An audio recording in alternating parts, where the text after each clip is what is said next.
I'm now in the journalism building hallway that's one of the most confusing to find, rooms 241, 242, and 243.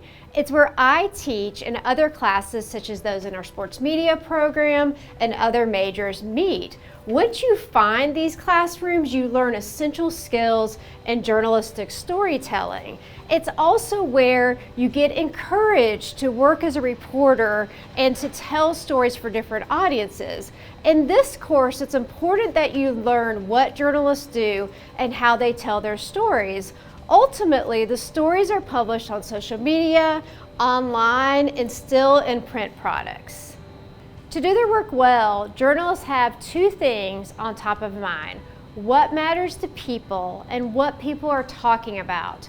They go where the story is. They go to football fields, to city hall, to concert venues, and in doing this, they're thinking about, as I talk to people and as I take photos and capture video, what are people wanting to know about this topic? Sometimes the stories are breaking news.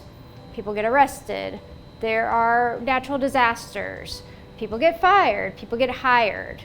Then there's also regular scheduled topics, football games, big concert celebrations, things that we know every year are going to happen, holidays. So they're constantly thinking of how do we tell the story in new, important, and compelling ways. In addition, they explain topics, the economy, how to handle something in an efficient way, what products to buy for a certain season. So they're always looking at who are the sources, what are the facts and information they need to explain those topics well. In addition, they do in-depth beat reporting. In that, they're trying to tell a story in a way that hasn't been told before, or shed light on something that is new or uncovered about an area of town, about a topic of interest to people, or about a person. In all of that, journalists have always had a hard job. The environment has made it even more challenging because you want to make sure that your audience actually reads or views or listens to your story. That's why multimedia storytelling has been such a focus, and thinking digitally is top of mind, although there still are print products today. One of the most challenging things in this building is going from floor to floor. This staircase only goes from the second to the first floor. When students get to the first floor, there's so much going on down here. There's the news source room, there's Studio 100, there's the studio, there's equipment rentals, there's classrooms and professors' offices. But there's no central staircase in this building. In the same way, journalists don't have a straightforward path to reporting their stories. They talk to people, they observe, and at the same time, both journalists and consumers are facing misinformation. That's why news literacy is so important. When journalists are reporting their stories, they're trying to find trusted sources. Just like as consumers of news, we're also trying to find trusted sources of information. I may see a story from one source, you may see it from another on the same news topic, but we don't know what they're following in terms of ethical guidelines and how to know to trust them, and that their reporting process is done with transparency. That's why it's so important that we recognize misinformation and disinformation, and also fully understand how journalists do their work in today's media landscape. As I was driving to the building today, I listened to an audio podcast. I listen to this podcast regularly because it's about Disney World. This issue of the podcast was talking about the impact of the economy on Disney World prices, as well as maybe who was going to be at the parks this year as well as next year. I knew when I was listening to this podcast that they had a reason for making the podcast. They're not journalists, they actually are travel agents, but they have a lot of knowledge about Disney World, and they actually live just right down the street from the Magic Kingdom. But when we're looking at audio podcasts and video podcasts and other information coming to us, we may not be taking the time to determine who is actually creating the material, why are they creating it, and also who's funding it, like who's behind the information. So it's important in this day and age of news literacy that we think about these terms misinformation and disinformation. Misinformation actually starts out as information that is true, but it's been tweaked to the point by using clickbait headlines, maybe photos that are old or misleading, reframing the story in a way that it no longer is true, but people keep sharing it. They are sharing it via social media, they're texting it, they're sending links, they're showing somebody on their phone, and so they end up thinking the information is flat out true, when in fact it's no longer true anymore. Disinformation is more harmful in that disinformation is created with an intent to damage or to deceive. Often that's to make money or to have political gain or for other reasons. One of the most interesting ways that I talk about when I'm in the Cox Institute, in my office or in our JLab, is this concept of imposter content.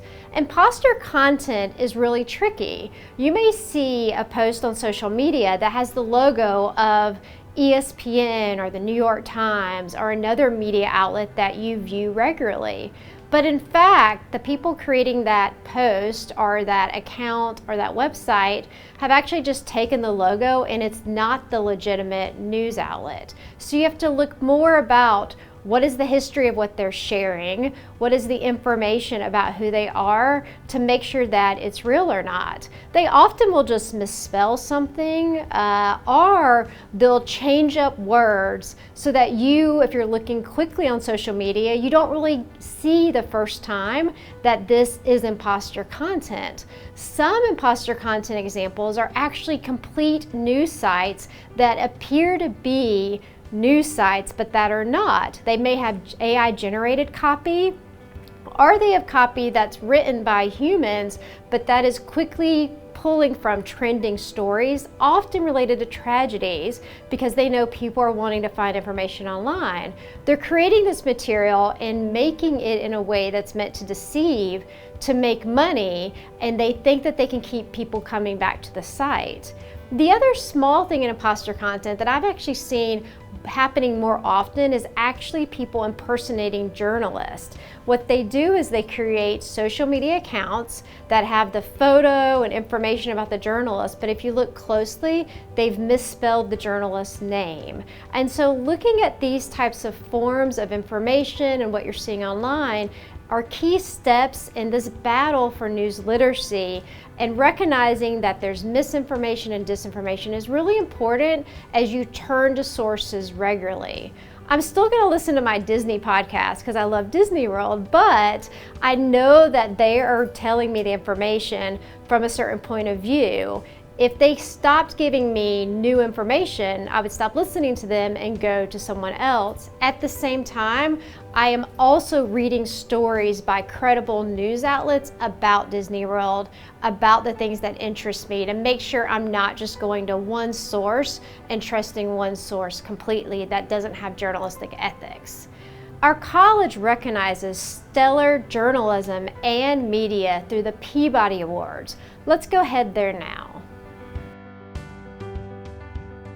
I made it to the 3rd floor. You can get here by elevator or by stairs. You may be coming up here for an advising appointment if you're in the Grady College, but also you can get together with friends and classmates to work on assignments and group projects. Our college also recognizes excellence globally in media, film, TV, journalism, podcasts through the Peabody Awards. It's a prestigious award in the media industry and a highlight of people's careers, and it all starts in this building. This outdoor staircase on Sanford Drive connects the 3rd to the 1st floors. If you're a student at our college and have been here 1 or 2 years, you eventually figure out which staircases and ways you want to get around the building. But all this made me think about our confusing media landscape. I used to get news in a certain way. I would read the paper in the morning, listen to the news headlines on the radio, driving to work or to school, watch the evening news with my family. Now we have information coming to us in so many different ways and at every different time of the day. Media outlets, media influencers, and honestly anybody with a platform are trying to figure out which staircase to be on with you as they deliver your news and information. They want to walk with you and be the trusted source of information, but they know that at any time you may choose another set of stairs and never go to their source again.